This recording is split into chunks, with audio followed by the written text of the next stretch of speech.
So I'm having a chat with a couple of members of the Deep Blue. How are you guys? Hello, we're having a great time. We've just finished our show in the Nest and had literally the time of our lives. Yeah, how was it? It was amazing. Such an incredible crowd. People singing along, already knew the words.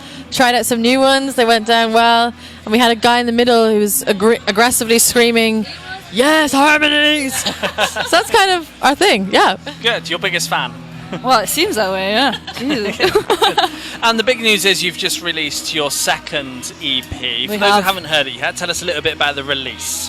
So, well, our sound is very much three-part harmonies over a kind of indie band sound. So this EP was kind of a bit of a coming-of-age thing, you know. A lot of the songs are kind of from stories or experiences we've had that we talk about in rehearsals, cry over, laugh over. And it's called Sugarcoat because a lot of the songs talk about feelings that are maybe a bit tricky, a bit difficult, but something we might like to sugarcoat, you know. And we do that in our songs. Yeah, good. And when it comes to the writing side of things, how do tracks normally start off for you guys? A mixture of things. Sometimes we just have an earworm and then we come together and we work on it. Sometimes we just sit down with a blank page. It's really all manner of procedures, which is like, Well, we have the kind of like all of us write songs. We have a lot of stuff that's important to us. We're an all-female band. We like to write about our frustrations sometimes, put them into upbeat songs. We can have a dance around to them. But we have an in-house producer, that is Georgia here, and she deep bluifies everything. So we send her country songs.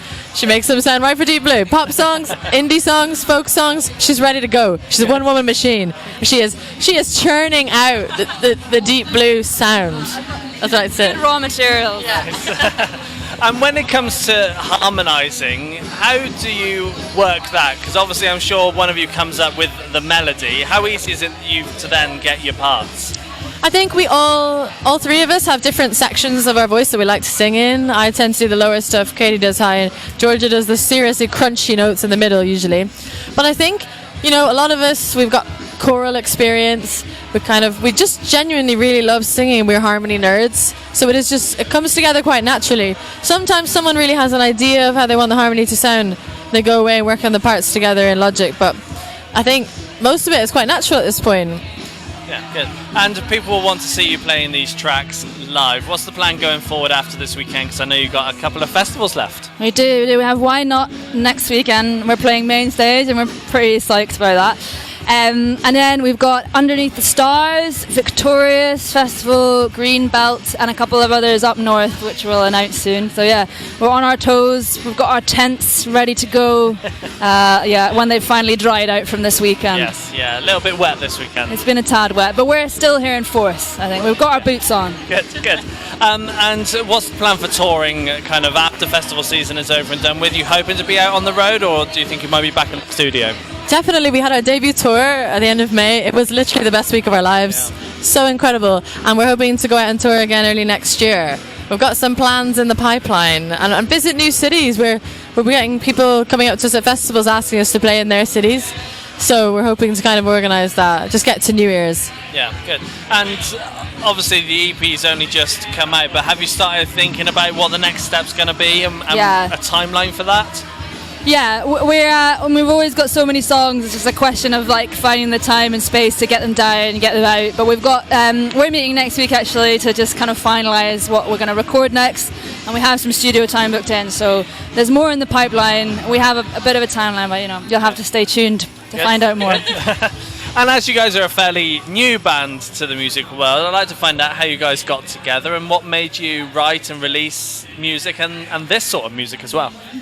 We all love music. We've come from various different musical backgrounds, and I think it works so well because we love each other so much, you know. It was like a moment last night. It was dark and it was raining, and you know, if it wasn't been for like our bond of love, I don't think we could really make it through the music industry, because it is a bit of a brutal place sometimes. It definitely is. I think we actually had our 2-year anniversary of our first Deep Blue gig on the 1st of July. Nice. And we've come so far, played to so many beautiful faces, and it was lovely to end up here at Truck, especially because we won the band app competition and were chosen by the Truck team and John Kennedy. Amazing John Kennedy. It was just a really nice marker of, you know, how far we've come from playing for our friends in living rooms. And we wrote this set, most of the Deep Blue set, in lockdown as a project we wanted to kind of start moving forward with. and we built a really gorgeous team around it. So it's really felt that last night when friendships were tested, and I mean it. But we have all come through, and tents have stayed up. So this is a happy ending to the story. Good, it is indeed. Yeah, I've encountered myself collapsed tents in the rain, so I can relate if that's ever happened to It's anyone. the worst feeling. Yeah. The worst. And you must have some aspirations of things you want to achieve as a band. But if you had to pick one thing, what would Well, that be? the main one is world domination, and we will not rest until we achieve it.